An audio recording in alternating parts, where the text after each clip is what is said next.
তো দেখো, অনেকজনই আমাকে জিজ্ঞাসা করছিল যে দাদা, এসএসসি জিডি থেকে কি আমি আর্মিতে যেতে পাবো? তো দেখো, হ্যাঁ অবশ্যই তুমি এসএসসি জিডি থেকে আর্মিতে যেতে পাবে। তার জন্য তোমাকে কি করতে হবে, কিভাবে কি হয় এর প্রসেস, আমি সেই সব নিয়েই আলোচনা করব।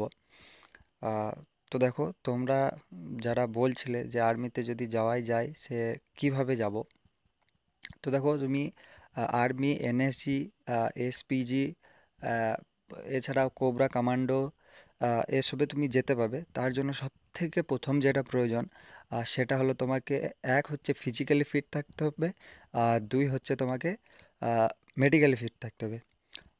তো চলো জানা যাক যে এর প্রসেসটা কীরকম আছে, কিভাবে কি হয়।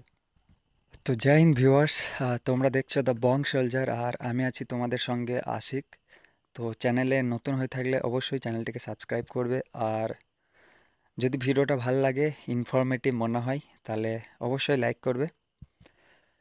তো দেখো, সবারই প্রথম তুমি এসএসসি জিডি জয়েন করলে, ঠিক আছে, সেটা যে কোনো পোস্টে, CISF, CRPF, BSF, ITBP, SSB, সে যে কোনো পোস্টে এসএসসি জিডি তুমি জয়েন করলে, তারপর তোমাকে যেটা হতে হবে সব থেকে রিকোয়ারমেন্ট যেটা, যে তোমাকে 3 থেকে 5 বছর তোমার সার্ভিস হতে হবে। মানে তোমার চাকরি পাওয়া 3 থেকে 5 বছর হতে হবে, একটা পয়েন্ট। সেকেন্ড যে পয়েন্ট, সেটা হলো যে তোমার বয়স 18 থেকে 30-এর মধ্যে হতে হবে, ঠিক আছে। তো 18 থেকে 30, এটা এই বয়সটাই থাকে সেই মুহূর্তে তোমার চাকরি পাওয়ার 3 থেকে 5 বছরের মুহূর্তে।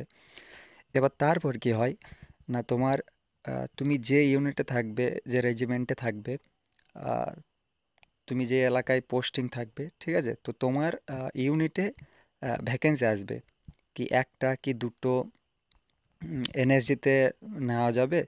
তো একটা অফিসিয়াল ভ্যাকেন্সি আসবে, তো তোমাদের সেটা রাতে যখন রোল কল হবে, তো ফল ইনে তখন সেটা জানাবে যে কে যেতে ইচ্ছুক। তো তোমাকে ভলেন্টারি হাত খাড়া করতে হবে যে হ্যাঁ আমি যেতে ইচ্ছুক। এবার কি করতে হবে না, তোমাকে ফিজিক্যালি একদম পুরোপুরি ফিট থাকতে হবে এবং মেডিকেলি পুরোপুরি ফিট থাকতে হবে।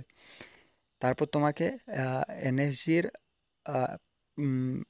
তাদের যে ট্রেনিং হওয়ার আগে যে একটা টেস্ট হয়, সেই টেস্টটা নেওয়ার জন্য তোমাকে ডাকা হবে। এবার টেস্টে কী কী হয় দেখো, টেস্টে সবারই প্রথমে 2.4 কিলোমিটার রান হয়, যেটা তোমাকে করতে হবে 9 মিনিটের মধ্যে, ঠিক আছে। তারপর একটা হয় 5 কিলোমিটার, আহ, যেটা আর্মিতে বিপিটি টেস্ট বলা হয়, সেটা তোমাকে 24 মিনিটে করতে হবে, উইথ তোমার সঙ্গে 6.5 কেজি সামান থাকবে, ঠিক আছে। তার সঙ্গে নিয়ে তোমাকে 5 কিলোমিটার দৌড়তে হবে 24 মিনিটের মধ্যে। বাকি 10টা চিন আপ নর্মালি 1 মিনিটে 17টা, ওই 5 মিটার সেটেল, সেটা জানো 5 মিটার সেটেলটা কি। আর একটা, সেটা হচ্ছে তোমার 1 মিনিটে 40টা সেট আপ। তো এটা একটা টেস্ট হয় তোমাকে এনএসজিতে যাওয়ার জন্যে। তো তারপর আবার তোমাকে টেস্টটা নেওয়ার পর আবার তোমাকে ইউনিটে পাঠিয়ে দেবে তারা। তার 1-2 সপ্তাহ পর তুমি যদি এনএসজিতে সিলেক্ট হয়ে থাকো, তাহলে তোমাকে তারা আবার ডেকে নেবে ইউনিট থেকে। তো তখন আর্মি এনএসজি ট্রেনিংয়ের জন্যে। তো ট্রেনিংটাও একটা লম্বা সময়েরই হবে। আর এনএসজি ট্রেনিং মানে তোমরা বুঝতেই পারছো, ন্যাশনাল সিকিউরিটি গার্ড। তোমরা জানো যে প্যারা এসএফের ট্রেনিং কীরকম হয়, স্পেশাল ফোর্স, এটাও সেরকমই একটা স্পেশাল ফোর্স। এর ট্রেনিং আমিও দেখেছি। আমি কলকাতা নিউ টাউনে আছে এর সাপুরজিতে, বিল্ডিংয়ের উপর থেকে, তারপর হেলিকপ্টার থেকে, একটা অ্যাডভেঞ্চারিয়াস লাইফ। তো এই ট্রেনিং অবস্থাতেও অনেকজন ইনজুরি হয়। তো যাদের আঘাত লাগে বা মেডিকেলি আনফিট হয়ে যায়, তাদেরকে আবার কিন্তু ইউনিটে ফেরত পাঠিয়ে দেওয়া হয়।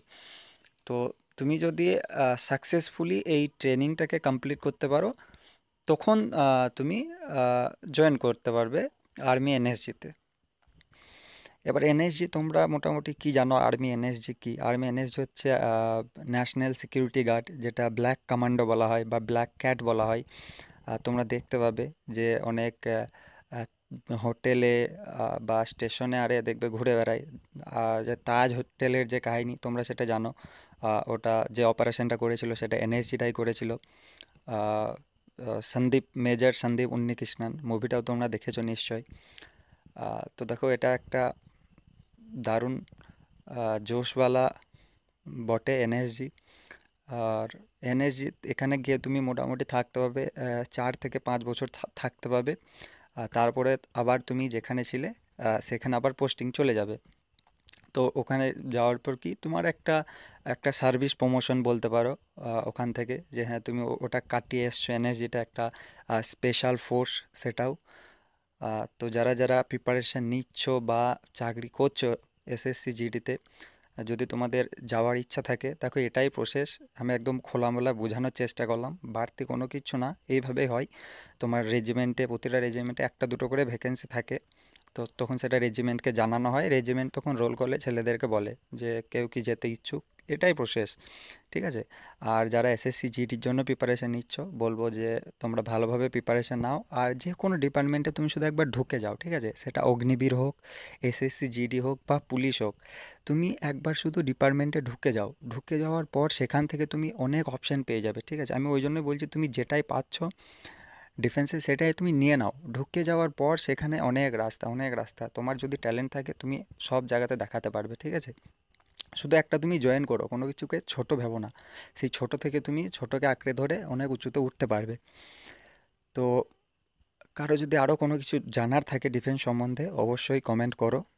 তো আমি উত্তর দেওয়ার চেষ্টা করব এবং ভিডিও আনার চেষ্টা করব। এখন যেটা সবথেকে বেশি রিকোয়ারমেন্ট সেটা হচ্ছে মেডিকেল নিয়ে ভিডিও। মেডিকেল নিয়ে ভিডিও আমি অবশ্যই নিয়ে আসবো। আমি একটু সময় পাচ্ছি না, একটু ব্যস্ত আছি। অবশ্যই নিয়ে আসবো আমি পরবর্তীকালে। তো আর যদি কোনো কিছু জানার থাকে তোমরা অবশ্যই আমাকে কমেন্ট করো, আমি উত্তর দেওয়ার চেষ্টা করব। তো দেখা হচ্ছে পরের কোনো ইনফরমেটিভ ভিডিওতে। জয় হিন্দ।